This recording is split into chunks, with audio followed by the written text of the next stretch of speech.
mysterious traveler.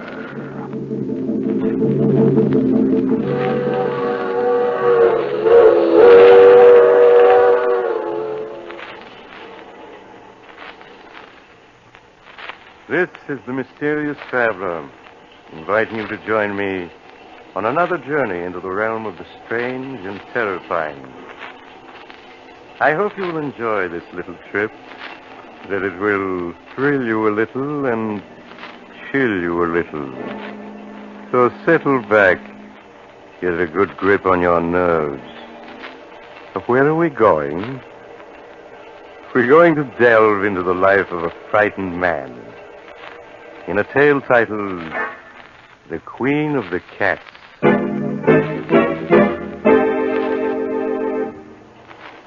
Some years ago, when I was practicing medicine, I was called upon by a young girl of 22 or so. As she was shown into my office, I could see that she was having a difficult time suppressing her agitation. Her lips trembled as she spoke. Dr. Smith, my name is Jane Elliott. I have an appointment with you. Yes, Miss Elliott.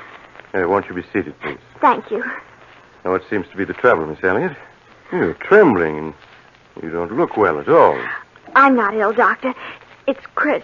Chris Arnold, my fiancé. Oh, Doctor, you've got to help him. If you don't, something terrible will happen. Well, I'll do everything I can, Miss Elliott. Now, tell me what's wrong. I don't know what's wrong. All I know is that Chris is frightened. He's in deadly fear of something. Has he told you what it is that frightens him? No, I've questioned him countless times, but he refuses to tell me. I see. Where is your fiancé now? At his home, Brookfield Manor. Oh, Doctor, I know it's late, but won't you come with me and see Chris? He needs help desperately. There, Miss Elliott. You mustn't cry. Of course I'll come with you. And I'll do what I can.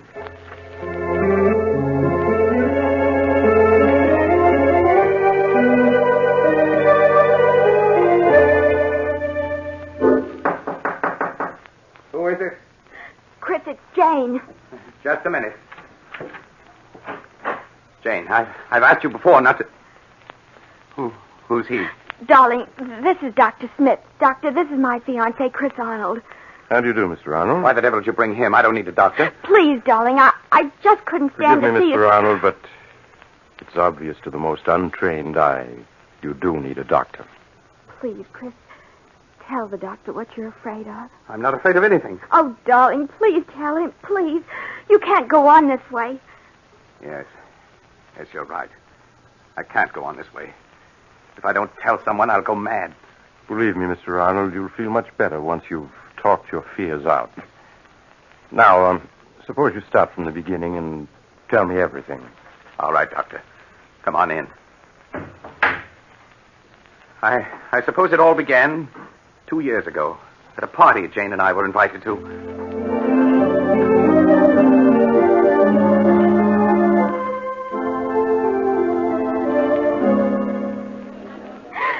Oh, Chris, isn't this a wonderful party? The only thing wonderful about it is you. Oh, Chris, don't. People are watching.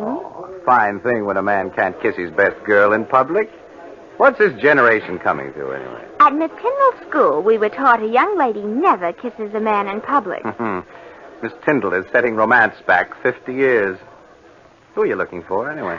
Rana Farouk, my roommate at Miss Tyndall's. Oh, yes, she's the Egyptian girl you were telling me about. Yes, I want you to meet her. Only you better not fall in love with her as every other man does. Sounds as though she's a second Cleopatra. Men just can't seem to be able to resist her. Well, I'm curious to see this siren of the Nile. Oh, there she is, Chris. Come on. So that's Rana. No wonder men can't resist her. Hello, Jane. I've missed you. Rana, this is Chris Arnold. Chris, this is Rana Farouk. Hello, Chris. Hello, Rana. Oh, look, there's Miss Tyndall waving to me. Excuse me, won't you? Of course, Jane. I'll be back in a minute. You know, Chris, at Miss Tyndall's, the first thing I'd see in the morning when I got up, and the last thing before I went to bed was your picture. And I always knew that someday we should meet. And now we have. Why are you staring at me like that? Aren't you going to say anything? I prefer just to look.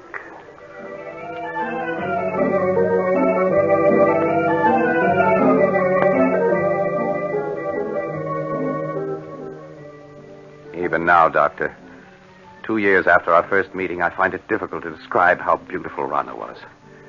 She had lustrous black hair that came down to her shoulders and sparkling green eyes that bewitched you. No words can do her beauty justice. I was captivated the moment I saw her. I see. What happened after that first meeting? Rana seemed also attracted to me. After that night, we saw each other constantly. You did? Nothing seemed to matter to me when I was with her. It made me indescribably happy to learn she felt the same way. A month after we'd met, we were married. Please go on, Mr. Ronald. After we were married, we took an apartment in town. In the months that followed, I began to see Rana not as the image I'd been infatuated with, but as she really was, vain, selfish, and possessive. It was a possessiveness verging on madness.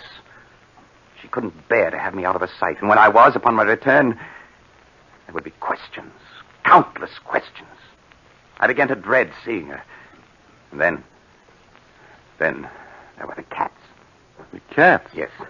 She had an insane passion for them. Yes, when Rana and I were at school together, Doctor, she always had a few cats around. She said that she couldn't live without The apartment them. was always full of cats. She'd sit for hours stroking them, whispering to them until I felt I'd go mad. Life became a nightmare for me, a nightmare full of cats. And Rana asking questions, endless questions. One day, I realized I couldn't go on living with her any longer, that our marriage had been a mistake. I decided to tell her about it that very evening. May I come in, Rana? Of course, dear. Rana, there's something important I want to talk to you about. Oh, please, Chris. There's so little time just now. We can talk later after the party. But, Rana, this is important. I think that... Darling, whatever you have to say can wait. Now, please hurry. But... Well, all right. We'll discuss what I have to say later. Chris, when I called you at the office this afternoon, why didn't you tell me that you had had lunch with Mary Walker? What? How did you know I had lunch with her? Oh, a friend told me. A friend? Who was it? What is it, my beauty?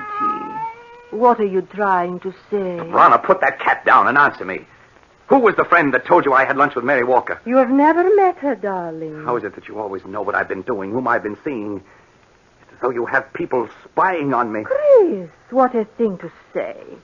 Now, please hurry or we'll be late. There's something strange about the way you always know what I've been doing. Sometimes I suspect... Chris, look out. You stepped on Sabina's tail. I'm sorry, but I didn't see it. I asked you before to be more careful. Poor Sabina.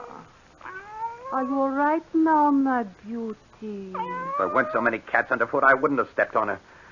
Why must you have 5 cats around? Because I love cats. They're beautiful, sacred. Thousands of years ago, my ancestors worshipped cats. And the great cat goddess Sekhmet. On the river Nile, close by the ancient city of Hamadi, where I was born, are the graves of 100,000 sacred cats. They have been mummified and buried with reverence. Rana, I can't go on like this anymore. My darling, what do you mean? I feel our marriage was a mistake. I want a divorce. Chris, you can't be serious. But I am. I love you, Chris, and I won't give you up. You're mine, darling. You always will be. Nothing shall ever separate us.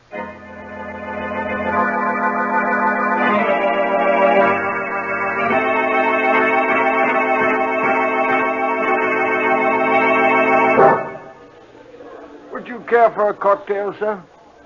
No, thank you. Well, even if you won't have one, Mr. Arnold, I will. Jane, it's good to see you again. Just let me look at you.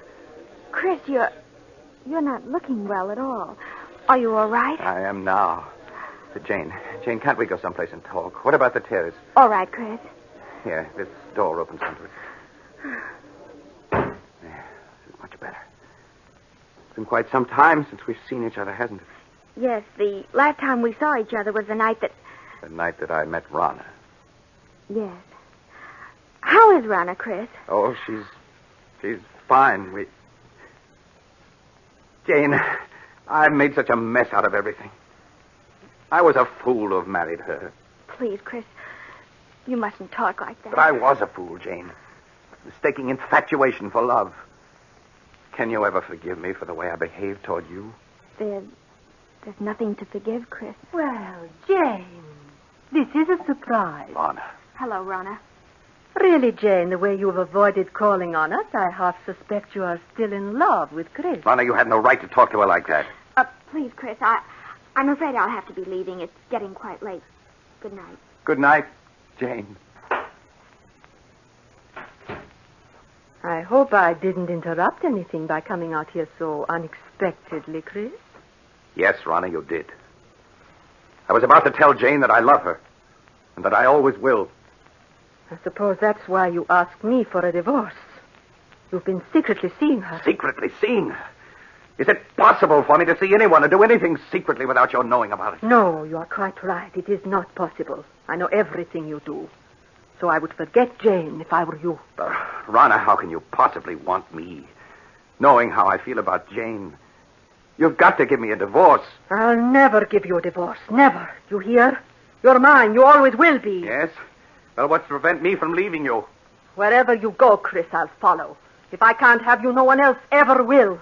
Remember, Chris, you're mine. You always will be.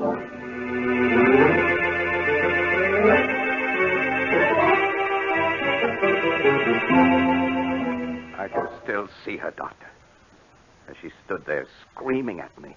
Remember, Chris, you're mine, and you always will be. It was a shock to suddenly realize that she looked like a cat, an angry cat. Her green eyes, cold and murderous, her long nails digging into my arms, her body tense. For a moment, I thought she was going to scratch my eyes out. Yes, Rana did look like that when she was in a rage.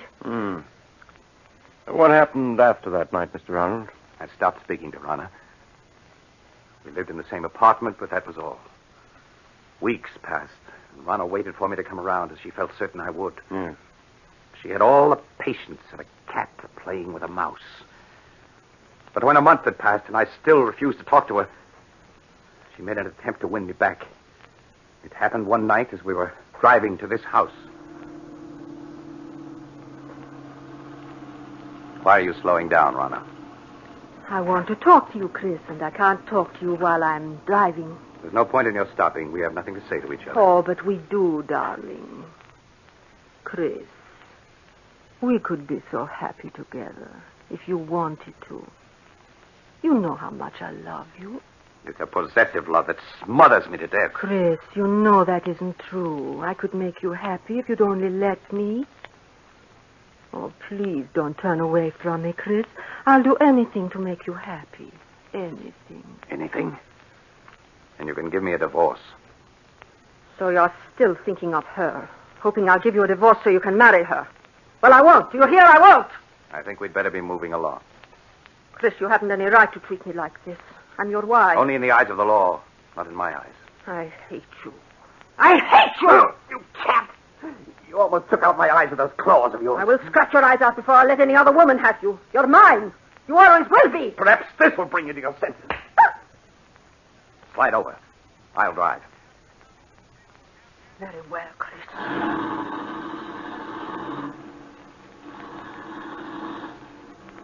You think you've beaten me, Chris. But you haven't. In the end, you'll come crawling to me. It may take a year, 2 years, 5 years. But I can wait. I'll never come crawling to you. Never. But you will, Chris. Jane knows I'll never give you your freedom. In time, she'll marry.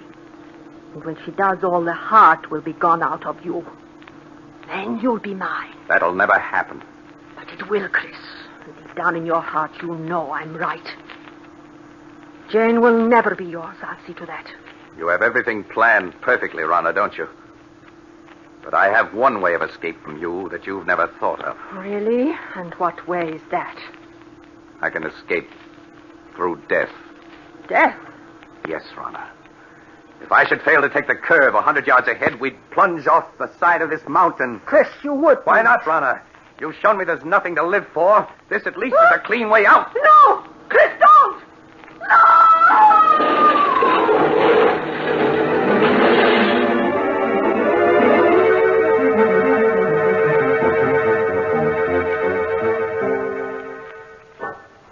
When I drove the car over the side of the mountain, Doctor, I thought Rana and I were going to our deaths. But fate decreed otherwise. When I recovered consciousness 48 hours later in a hospital, I learned it was only Rana who died. Yes, I recall reading about it in the papers. It was a miracle that you survived. Yes. For weeks, they despaired of saving me. But at the end of 8 months, I walked out of that hospital. The police believed my story that it was an accident. And I was free to begin a new life. It was just a week after I was discharged from the hospital that I ran into Jane. Chris! Oh, Chris, it's you. Janie, you always seem to pop up just when I need you most. Chris, you look so much older. Are you all right? And my heart isn't any too good, but otherwise I'm fine. And seeing you again is just what I need to put me on my feet. These past months must have been so difficult for you. I don't want to look back to the past, Jane, but only to the future. The future I once hoped we'd share, and still do.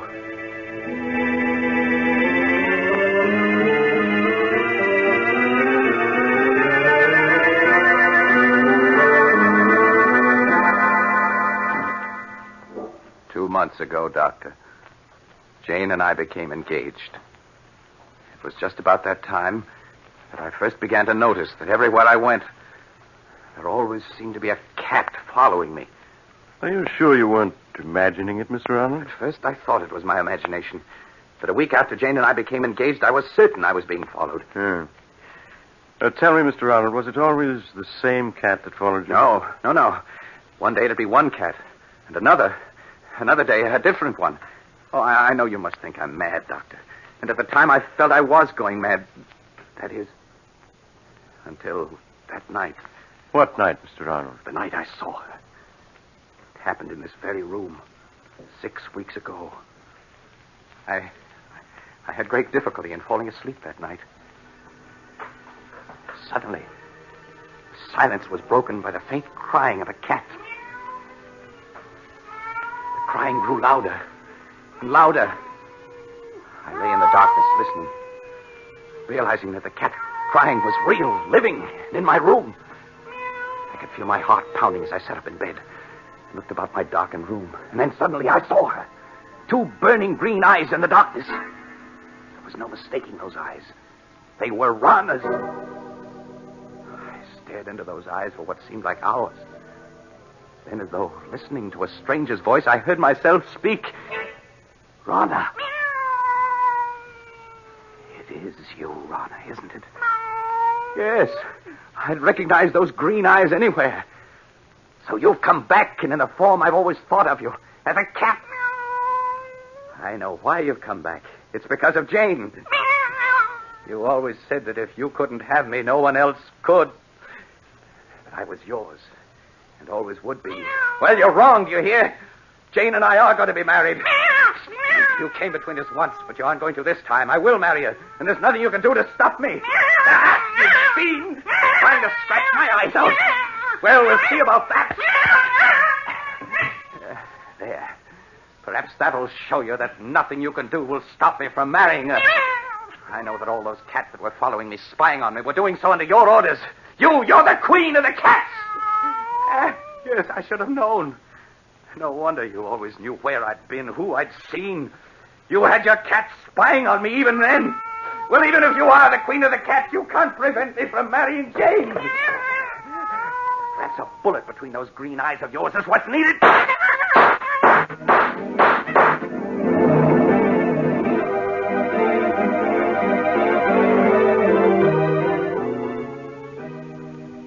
I emptied the gun at her, Doctor, and then turned on the lights. There was no sign of her. She'd vanished.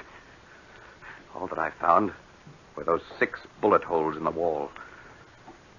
Tell me, Mr. Arnold, Isn't it possible that you only dreamed all that? That actually you fired the gun in your sleep and the shots themselves wakened you? I tried to tell myself that, Doctor. But during the nights that followed, I knew it was not a dream. For night after night, she appeared in my room.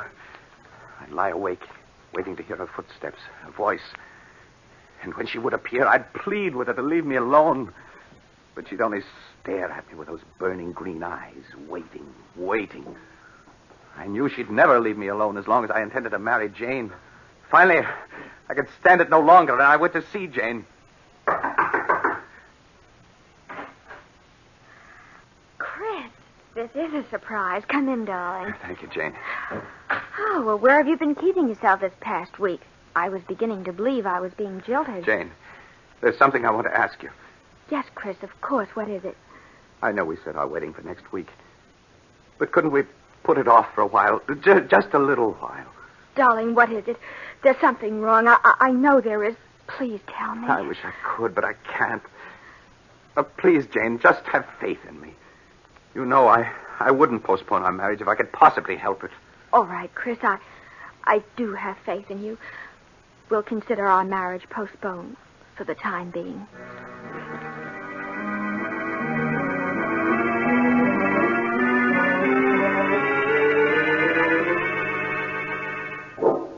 The night I put off my marriage to Jane, Doctor, was the first night that Rana didn't appear.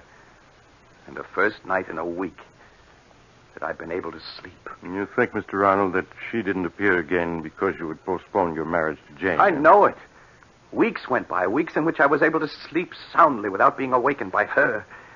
I came to think that perhaps it had all been part of a horrible nightmare, and that I was over it at last. A week ago, I asked Jane to set the date for our wedding. She did so. And that same day, we took out a marriage license. But that night, she appeared again.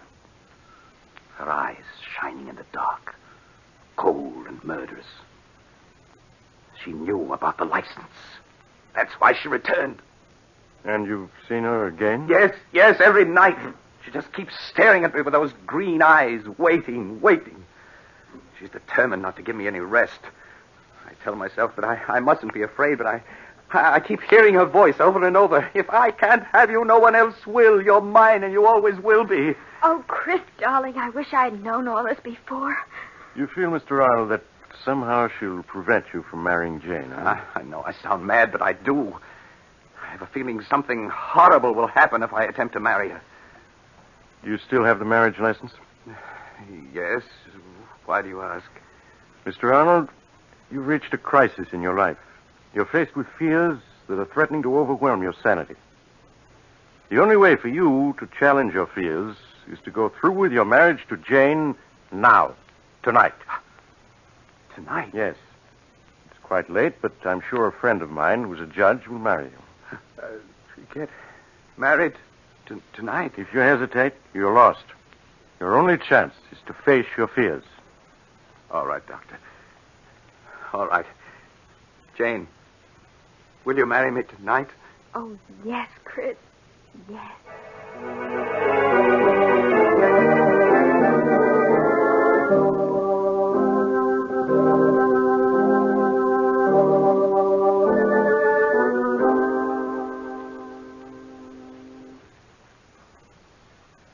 I'm sorry to get you up in the middle of the night, Judge, but for reasons I can't explain, it's important that these two be married tonight.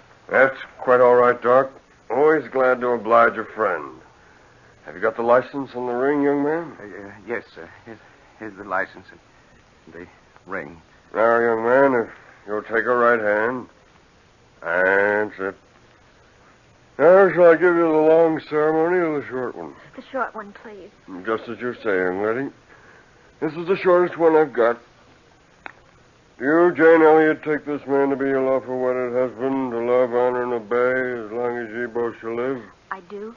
Do you, Christopher Arnold, take this woman to be your lawful wedded wife, to love, honor, and cherish as long as you both shall live? It's she. It's Rana. Chris, please, it's only a black cat. You mustn't pay any attention to it. Of course not. Now, It's Rana, I tell you. Look at her eyes. I told you she was trying to prevent my marrying Jane.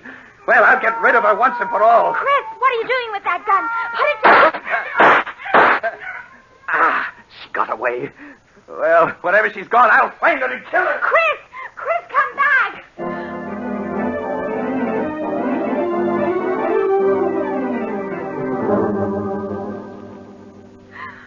Oh, Doctor, where can he be? Now, Jane, he can't be far off. We'll find him. Oh, Listen, Doctor, that must be Chris firing that gun. come on. Those shots came from close by. Hurry! Hurry! We better take it easy now, Doc. It's pretty dark out here. Wait a moment now. Light my cigarette lighter. Doc! Look, a dead cat! Yes. It was shot through the head. Say, look.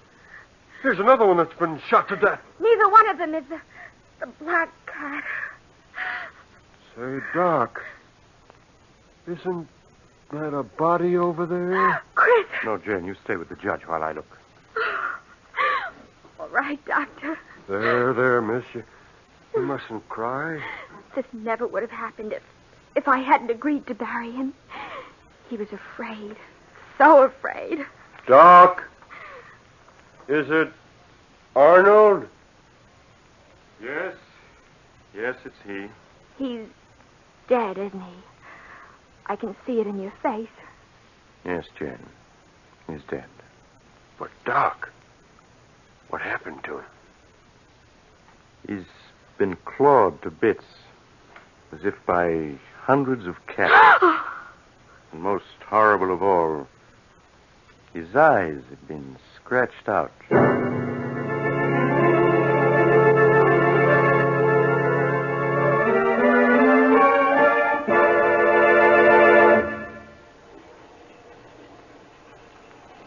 This is the mysterious traveler again.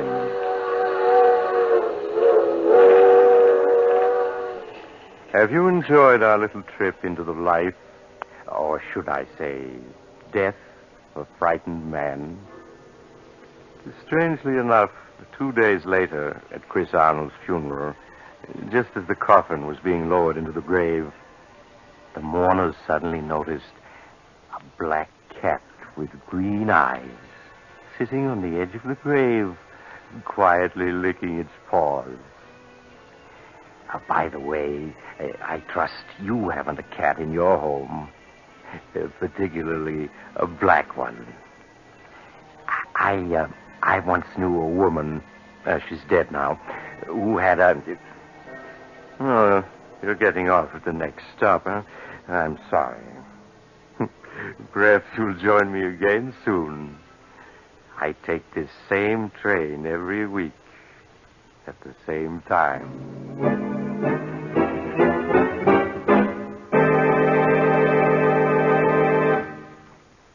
You have just heard Chapter 31 of The Mysterious Traveler, a series of dramas of the strange and terrifying. In today's story, Queen of the Cats, Stutz Cotsworth played Chris, Sarah Burton played Rana, and Sandra Gould played Jane. The Mysterious Traveler is written by Bob Arthur and David Kogan, and original music was played by Doc Whipple. The entire production was under the direction of Jock McGregor.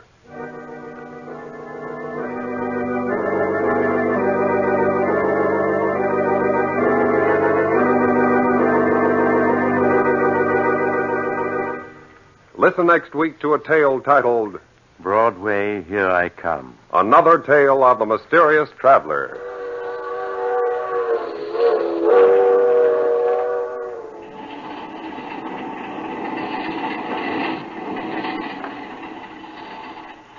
The Mysterious Traveler is presented by WOR Mutual from the WOR studios in New York. It is presented over most of these stations every Sunday afternoon at 3:30. This